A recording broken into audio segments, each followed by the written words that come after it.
நம்ம ஏற்கனவே ஒரு வீடியோவில் இந்த கோடம்பாக்கத்தில் காலங்காலமாக நிகழ்கிற ஒரு சென்டிமெண்ட்டை பற்றி சொல்லியிருப்போம்.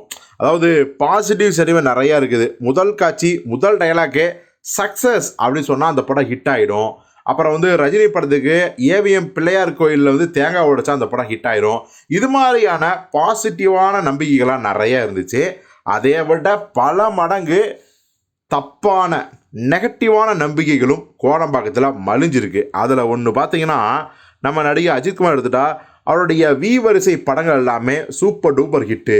அவருடைய டைட்டில்கள் வீல ஆரம்பித்தா அந்த படம் தாறுமாறு ஹிட்டு. வாலியாகட்டும், வரலாறாகட்டும், வில்லன் ஆகட்டும், அதுக்கப்புறம் வீரம், வேதாளம், விஸ்வாசம், இப்படி வி வரிசை படங்களை அடுக்கிட்டே போவாங்க. அஜித்தோட கேரக்டர் பேர் விநாயகம் அப்படின்னு வி வரிசையில் ஆரம்பித்தா அந்த படம் ஹிட்டு அப்படி சொல்லுவாங்க. வீரம் உதாரணம் சொல்லலாம், மங்காத்தாவை சொல்லலாம். அதே மாதிரி வியாழக்கிழமை அஜித் படம் ரிலீஸ் ஆச்சுன்னா சூப்பர் ஹிட்டு.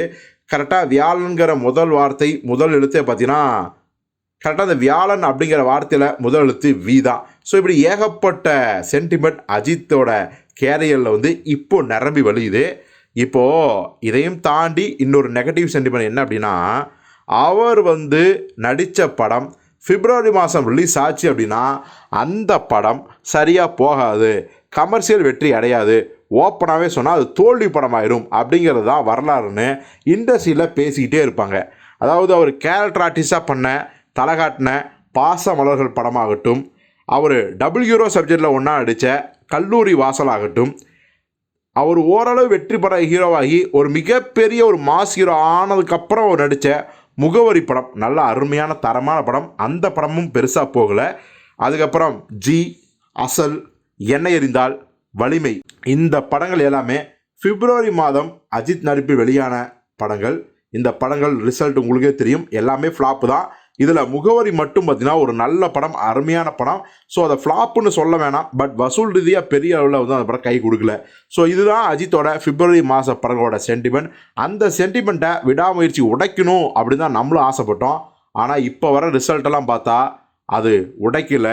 இந்த சென்டிமெண்ட் விடாமுயற்சி படத்துலையும் தொடருது அப்படிங்கிறது தான் நம்ம வருத்தத்தோட பதிவு செய்ய வேண்டியதாக இருக்குதுன்னு ரசிகர்களில் சமூக சினிமா ஆர்வர்களே சொல்கிறாங்க. ஸோ விடாமுயற்சி படம் பார்த்தீங்கன்னா எந்த அளவுக்கு அந்த படம் வெற்றி அடைய போகுது, ரசிகர்களும் ஓரளவு அந்த படத்தை தேத்துறாங்க, விமர்சகர்கள் எல்லாருமே அந்த படத்தை கழுவி ஊற்றுறாங்க. ஸோ பொறுத்து பார்ப்போம் அந்த படம் எவ்வளவு வசூல் ஆக போகுது. இன்னும் ஒரு 10 நாள் இல்லை 2 வாரம் கழித்து இந்த படம் வெற்றியாக தோல்வியான்னு தெரியும். இருந்தாலும் கூட இப்போ வர நெகட்டிவான விமர்சனங்களை வச்சு பார்க்கும்போது பிப்ரவரி நெகட்டிவ் சென்டிமெண்ட் விடாமுயற்சியிலையும் தொடர்ந்துருச்சோ அப்படிங்கிற ஒரு பயம் நமக்கு ஏற்படத்தான் செய்யுது.